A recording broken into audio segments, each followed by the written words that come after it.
Hello, everyone. This is question 25 of our 100 clinically oriented anatomy questions. Let's jump straight into it.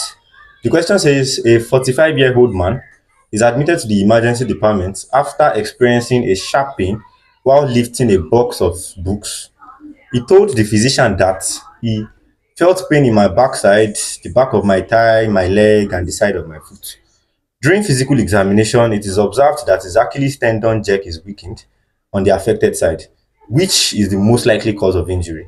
Disc lesion at L3, L4, disc lesion at L4, L5, disc lesion at L5, S1, disc lesion at S1, S2, gluteal crush syndrome of sciatic nerve or the piriformis syndrome. So the major thing that the question gives us, the major information that the question gave us is that the patient has a weakened Achilles tendon reflex. So the Achilles tendon reflex is controlled by the S1 spinal nerve. That is just the simple thing. It is controlled by S1, S2 actually, but predominantly by the S1 spinal nerve. So the Achilles tendon is controlled by the S1 spinal nerve, like I mentioned. So let's go through the options now. Option A says disc lesion at L3, L4. So disc lesion at L3, L4 is going to affect the L4. And the L4 spinal nerve is majorly responsible for inversion of the foot and extension of the knee. So that is not the correct answer.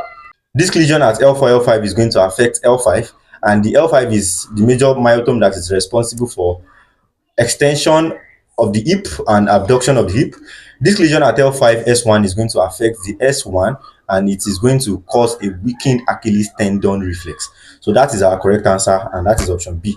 So S1 spinal nerve majorly controls the Achilles tendon reflex. So a disc lesion at L5, S1 is going to affect the S1, and then you will have a weakened Achilles tendon reflex.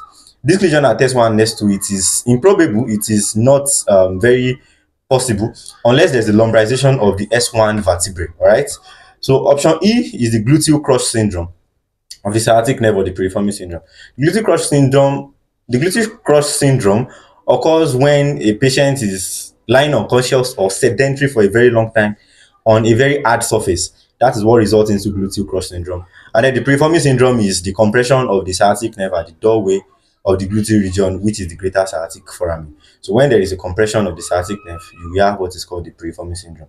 So this, of course, will not result. This does not have anything to do with the Achilles tendon reflex. So that is the explanation and the solution to the question. I hope you understand and you enjoyed the video.